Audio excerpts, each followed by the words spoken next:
Primeiro, Martini não nasceu para vender produto ruim. Sim. Então, eu acho que o mix é primordial. E pensar muito bem ele, como ele se encaixa e tudo mais.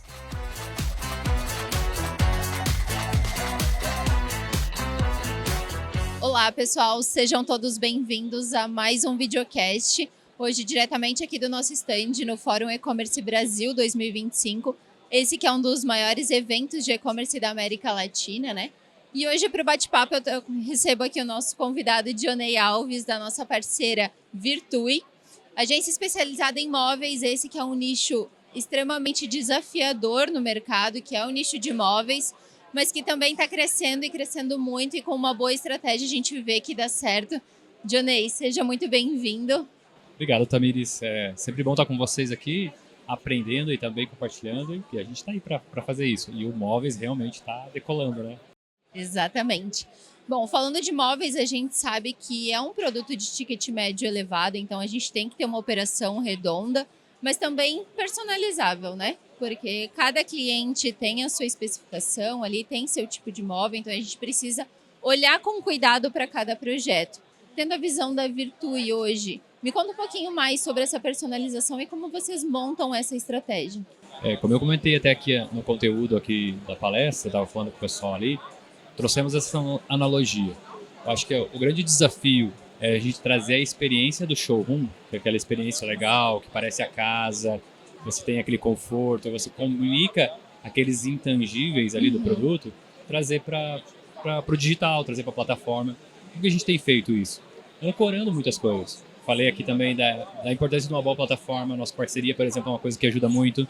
E lógico, entender cada marca tem as suas especificações, tem a maneira com que ela faz isso e achar os meios ideais para que você comunique isso. No final do dia é comunicação, né? E o que conta é quantas pessoas estão comprando essa comunicação. A gente tem feito isso. Analisa o público, analisa quem são as pessoas, a gente olha para elas de maneira não só de grupo, né? Mas olha para os grupos, olha para cada um que é importante do público que compra. Eu acho que isso faz muita diferença no final do dia. Perfeito, perfeito. E até algo personalizável que a gente gosta de trazer é o GC, né? Então ali a gente consegue se comunicar com vários públicos diferentes de acordo com o perfil desse UGC. Isso, né? E ele se sente bem-vindo, abraçado ali pela experiência, quando ele vê que tem algo para ele, fala com ele, eu acho isso essencial. Perfeito. E tudo isso a gente faz hoje baseado em dados. Dados é algo extremamente importante no e-commerce, né? E a gente não faz nada hoje sem analisar tudo que a gente faz ali dentro, né? E hoje acredito que a Virtui tem uma boa estratégia em cima de dados. Poder abrir um pouquinho mais o que tu julga importante hoje dentro do e-commerce? É muito legal, olha, eu até falei sobre isso, né? Uma coisa é a gente olhar, por exemplo, dados de compra, que é a efetivação em si. E a gente falou ali no conteúdo sobre os dados de comportamento. Uma das coisas que nós fazemos, por exemplo, e é uma das coisas que é muito legal, é olhar, por exemplo, o mapa de calor. Ver como que o público está entrando ali no site, tendo a experiência da plataforma, para onde ele está olhando, o que ele está vendo, e como está essa experiência. Isso aqui funciona muito bem. Outra coisa é a hierarquia, é a jornada que ele está fazendo, por exemplo. A gente está falando do moveleiro, vou falar aqui de um guarda-roupas. O que ele vê antes? Esse público, será que ele quer ver o ambiente inteiro para ter uma ideia? Ele precisa ser inspirado a comprar. A gente está falando da área de decoração, que é uma área muito inspiracional. Você precisa dar ideia para ele. Como ele vai decorar, ele vai precisar ter essas questões. Então essa jornada é importante. Então entender e programar isso dentro do trilho ali é muito importante. Então eu inspiro ele, aí eu mostro qual é a solução, eu mostro que é fácil de comprar, digo que é mais fácil ainda receber e ainda é mais fácil recomprar. Então ele consegue concluir aquela imagem que ele teve ali no final. Eu acho que isso funciona muito bem. Querendo ou não, hoje pra gente que tá nesse meio, é tudo muito óbvio dentro do e-commerce, né? Mas para quem tá lá na ponta comprando, a gente precisa trilhar esse caminho de fato e norteando ele, tirando todas as objeções, porque é um produto de ticket alto, né? E diferente da loja física, a gente não vai estar ali contatando o cliente. Então a gente já precisa se prevenir e tirar todas as objeções possíveis ali, mostrando, como você comentou, decorações. Já trazer ideias ali para o cliente aplicados na prática, né? Isso que é importante, você falou algo interessantíssimo. É ticket médio alto, mas é muito legal pensar que ele tem um grau de importância grande também dentro da matriz da escolha. Você está falando de casa, está falando da sua casa, do seu lar. Então, dentre tudo que de repente você vai consumir, você pode priorizar. A gente viu muito na pandemia, né? O pessoal priorizou muito Sim. o ambiente, mas continua, ele é ainda importante. Para o brasileiro é muito importante o lar. Então, a gente percebe que a gente tem uma boa aceitação, por exemplo, a pagamento à vista. Então, claro, a gente tem as facilidades de pagamento que o pessoal utiliza, mas a gente percebe que o pessoal quer comprar mais. Uhum. Então, eles querem fazer aquele pagamento, querem ir para o próximo item. Então, isso é uma das coisas que a gente percebe. Ticket médio alto, e ele tem também uma parcela, digamos assim, de ser especial também em tudo aquilo que ele está escolhendo comprar. Isso faz a diferença também ali para crescer aquela plataforma ou aquele nicho ali para executar. E até falando em crescimento, como a gente está trabalhando, tá levando móveis para casa dos nossos clientes, né? É algo que, se a gente entregar uma boa experiência, possivelmente ele volta a comprar. E eu até estava conversando antes com um outro parceiro que realmente a gente recebe muita gente dentro de casa. Então isso ali também é uma vitrine do teu site, né? São os nossos maiores influenciadores, né? Exatamente. Uma coisa que, por exemplo, é essencial quando a gente fala desse segmento, e eu diria para todos, mas ele é muito especial e ele inspira aquela ideia da moda. Você vai para um desfile de moda, todas as coisas lá são maiores, a gente acha exagerado. Não, é para ressaltar aquilo. Eu acho que os móveis, a decoração, ela ressalta bem isso. A necessidade de uma boa logística, o parceiro logístico. Se a gente conseguir ter uma boa logística, por exemplo, entregar ali, você vai ter essa máquina girando. Quanto antes você tem um móvel ou a peça de decoração na casa, o quanto antes vai ter pessoas vendo e o quanto antes essa pessoa vai recomprar. Isso tem acontecido bastante, a gente percebe que é natural nesse processo. Exatamente. E agora, aproveitando também, a gente tem um cliente muito bom em comum, que é a Paixone Decor. A gente está aí 1 ano já com essa parceria, um pouquinho mais. Me conta qual foi essa virada de chave, como a Magazord auxiliou eles também nesse crescimento, além de marketplace, né? Sim. A Paixone, ela tem uma história muito boa. A gente está há cerca de 11 anos com eles. Então, a gente fez todo o processo de digitalização deles, fazia a transformação digital que eles viveram. E eles começaram a olhar para o mercado interno com muito carinho. Uhum. E, lógico, dentro dessa estrada, a plataforma sempre foi uma pontos importantes. Então, a gente foi crescendo isso. E sempre haviam lacunas. Uhum. Eu lembro que olha o desafio que foi, a gente migrou esse caso, a Paixone, pré-Black Friday. Que loucura! Pré-Black Friday, a gente tava migrando, todo mundo achou, não, acho que não vai dar certo isso. Muito pelo contrário, a gente trouxe até os números aqui, parecidos, que eles triplicaram o valor, o faturamento, e sem nenhuma variável, apenas a mudança de plataforma. Então, como que a Maga ajudou isso? Primeiro, a Maga pensa muito no lojista. Uhum. Quais são as dores dele, porque vocês, né, entendem do lojista. Eu acho que isso é um diferencial. Por exemplo, os parceiros logísticos, que para moveleiro é muito importante. A tecnologia fácil, tanto o cliente consegue editar lá fácil, consegue rodar uma campanha, quanto a agência. E essa comunicação aberta, com toda essa visão de crescimento que a Maga tem, ela contribui muito para isso. A Paixone, ela surfou muito isso. Ela conseguiu alcançar esses patamares com essas facilidades. Então, eles encontraram uma plataforma que funciona muito bem, Uhum. que ela não exigia tanta personalização, assim, a gente, para poder atender a Paixone, vai ter que fazer muita mudança. Não, ela já encaixava muito bem, sabe? Ela entrou muito bem. E aí, as facilidades de comunicação, de construção ali, aceleraram isso. Então, isso foi muito bom. E todas as integrações, marketplace, tudo isso contribuiu para esse boom deles. E foram ali, em 3 meses, antes da Black Friday, triplicando o faturamento. Isso é muito expressivo. Não, foi desafiador, é arriscar realmente, né? Mas com isso a gente também conta com um time de sucesso do cliente hoje dentro da plataforma que dá todo esse apoio depois. Então, algo legal de se trazer. A Virtue hoje é parceira Magazord, então a gente tem uma comunicação muito clara e a gente vai em busca de estratégias juntos para poder alavancar as vendas do cliente. É isso aí. Né? Então, a Virtue está sempre em contato direto com o nosso time aqui, buscando estratégias realmente para alavancar cada vez mais. E o time de vocês também está ajudando. Isso é que eu acho excepcional. Vocês contribuem também para a estratégia. A gente está falando sempre junto, a gente está sentando, falando de todos os clientes. o que a gente pode melhorar, o que tem de novidade aí que vocês vão estar lançando e que a gente já começa a encaixar no futuro do cliente.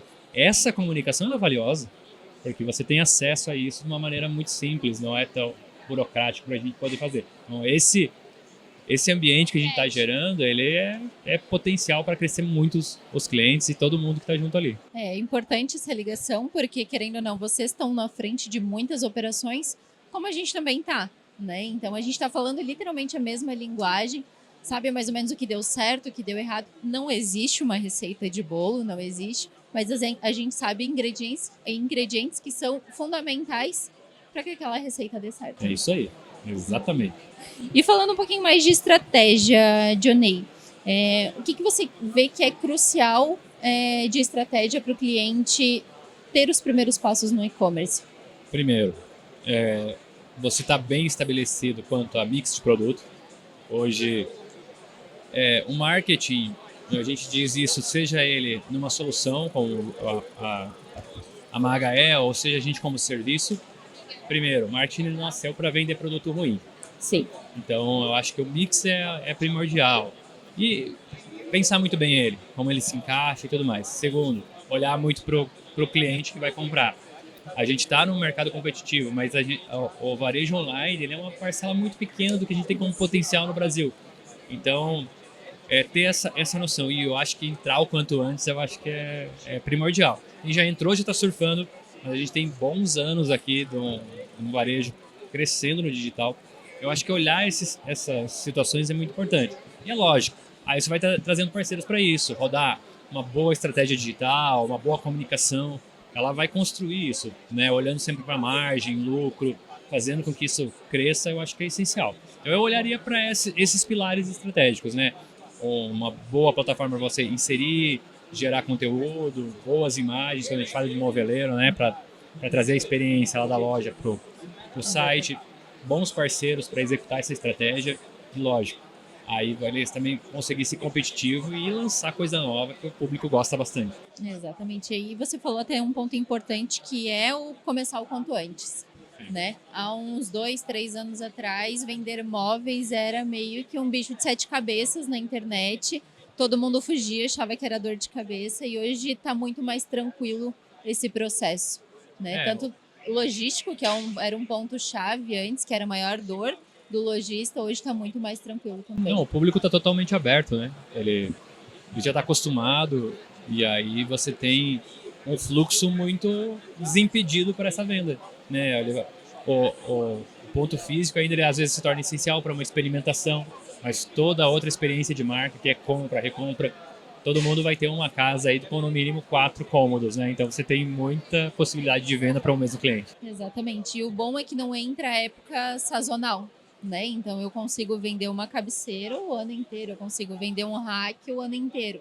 Diferente da moda que existe inverno, verão. Né? Exato. Então... E sem contar os incrementos, né? Você consegue colocar um novo produto, lançar uma nova tendência, de repente já passou 1, 2 anos ali da sua casa do jeito, você resolve mudar. A partir daquela boa experiência, né, você vai ver assim, poxa, eu posso voltar para essa loja. Eu acho que é um grande motivador. Acho que o nosso consumidor digital hoje ele está muito alinhado com essas expectativas de quem quer vender, né? Exatamente. Bom, a gente sabe também que nem tudo são flores, né? Que nem tudo é lindo, que vão haver pedras no caminho. E como é que a Virtue hoje costuma lidar com esses obstáculos? A gente sabe que tem desafios do mercado, às vezes tem, como é que eu posso te dizer, uma estratégia que às vezes a gente trabalhou e arriscou, mas não deu certo, a gente precisa recalcular a rota, né? É exatamente isso. Apesar do cenário ser muito bom, ser promissor, tem coisas que são básicas, né, que você vai fazer, elas são necessárias para uma boa construção. Então a gente faz essas coisas da maneira. E conforme as coisas vão acontecendo, você tem competição, você tem aceitação, né? Você tem questões de diferenciação. O que a gente faz? A gente brinca que a gente derruba as paredes, né? E tenta trabalhar com o cliente, trazendo experiência com ele, conectando ele com pessoas que têm experiência. Então a gente faz muita questão dos nossos clientes se conversarem, eles trocarem essa experiência, porque o público é muito grande, então nem todos vão conseguir atender a todos, até porque os atributos que cada um oferece, ele vai agregar para cada segmento. Então, ele promover essa troca, ela é muito importante. E testar, a gente tem trazido muito o cliente para participar do pensamento, não apenas da execução. Porque quando está só na execução, o cliente ele só vai medir o resultado. Mas se você traz ele para o pensamento estratégico, ele começa a participar daquilo. E ele sabe que vale a pena, às vezes, fazer um investimento, gastar um pouquinho mais de tempo para pensar algo. A gente tem feito isso, tem feito de maneira colaborativa. Eu acho que é aqui que está a peça. Todo o sucesso que a gente tem tido, das variáveis é a colaboração, é conversa. Peraí, vamos repensar o que está acontecendo. Será que não é o mix? Vamos pegar todas as variáveis aqui, entender o que pode estar puxando. Será que não está na hora de ajustar o público? Será que a gente está querendo vender um produto aí muito caro para um público que não está querendo comprar isso daí? A gente começa a fazer essas perguntas e colaborando com o cliente. A gente não quer achar culpados, a gente quer achar os gargalos para que isso flua. Porque tem gente disponível para comprar. Exatamente, até porque nem tudo que a gente diz está escrito em pedra, é aquilo e pronto, né? É literalmente uma construção. Não existe certo e errado, e existem testes no e-commerce, né? Muito bom. Dianei, para a gente fechar aqui hoje, queria que tu deixasse realmente uma mensagem para futuros clientes, para clientes desse ramo moveleiro aí, que tanto que está ingressando agora, que já está mais tempo no mercado. A grande questão é, vá rápido, né? Tenta fazer rápido, mas não tenta fazer de qualquer jeito. Como que a gente faz rápido? Faz rápido é tendo acesso, né? Ter os acessos às pessoas que podem complementar, então encontrar parceiros. Eu acho que isso é importante. E como que a gente faz do jeito certo? É conhecendo. Então, e colocar a ferramenta certa no lugar certo. Como eu falei, a gente já teve muita experiência, são longos anos olhando isso. O moveleiro ele tem uma experiência diferenciada no mercado. Ele já teve, por exemplo, talvez experiência com exportação, Sim. que é onde ele não tinha que operacionalizar a venda. Muitos nasceram da exportação. Eles apenas precisavam entregar, eles precisavam produzir. Não precisava se preocupar com frete, nada. Exatamente, ele só produzia. Então eu tenho que atender todas as exigências e aí entregar. Agora não, agora ele está olhando para as exigências, mas outras exigências emocionais, macroambientes, eu tenho que entregar o produto bem, eu tenho que enviar esse produto, então tem uma série de situações. Então a minha dica é, faça rápido quanto antes, mas fazendo do jeito certo, que é olhando, conversando muito, trazendo esses parceiros, tirando dúvida, abrindo muitas vezes para discussões, situações, porque essa é a questão. O grande desafio do moveleiro é a quebra de paradigma. O jeito que se negociava móvel há 10 anos atrás não é mais o jeito que a gente está fazendo hoje. Se a gente não entender como está esse público hoje, a gente vai deixar dinheiro na mesa e vai deixar também de entregar aquela ótima solução que eles têm. Os nossos moveleiros brasileiros são muito bons. Eles são excelentes. Eu conheço N indústrias que são maravilhosas. Ainda eles têm um desafio que é afinar toda essa excelência, todos esses atributos para chegar lá no público final e fazer ele comprar, para ele conseguir reconhecer isso. Acho que essa é a dica. Acerta isso que vai ser sucesso com certeza. Querendo ou não, a gente veio de uma era de móveis onde o sistema era um pouco mais bruto, vamos colocar assim. Hoje a gente precisa olhar com um olhar um pouco mais delicado para a operação, como é que aquele produto vai chegar bem embalado, eu vou gerar uma boa expectativa para aquele cliente, para que ele volte a comprar de novo no meu site. Se você olhar, Tamires, para um aspecto histórico, você vai perceber que, por exemplo, produtos de beleza, antes da gente produzir, a gente ainda importa muito. Sim. E assim outros, moda, a gente já produziu também muito. Moda tem mais lastro do que móveis. Mas, por exemplo, desde que as pessoas são pessoas, elas moram em algum lugar e elas têm móveis para usar. Então a gente vê isso como um aspecto com muito lastro. Então sempre usou e não há tendência de que não utilize. Então esse mercado ele precisa se adaptar a essas realidades. Exatamente. Então ele tem muito lastro, ele tem muita possibilidade. A gente só precisa entender aonde a gente se encaixa nessa festa aí para ser percebido por eles. Perfeito, Dionei. Queria te agradecer por compartilhar um pouco mais do conhecimento das estratégias aplicadas hoje da Virtue com os nossos clientes, mas também clientes propriamente da agência, né? Pessoal, fica aqui também meu agradecimento. Dionei, muito obrigada, viu? Eu que agradeço, pra gente é sempre uma honra poder estar compartilhando com vocês, conta com a gente, pessoal que está assistindo também, se quiser, a gente não tem burocracia, quiser falar, chama mesmo, a gente está disposto, a gente gosta de conversar, gosta de contribuir, E parabéns também aqui pela iniciativa, vocês têm sido muito referência nesses aspectos. Obrigado aqui pela oportunidade. Muito obrigada. Pessoal, e para quem quer continuar acompanhando mais conteúdos como esse, a gente vai estar compartilhando mais videocasts em nosso canal do YouTube, diretamente aqui do Fórum E-Commerce Brasil. Toda semana um conteúdo novo, um tema novo, então fiquem ligadinhos aí nas nossas redes sociais. Até mais!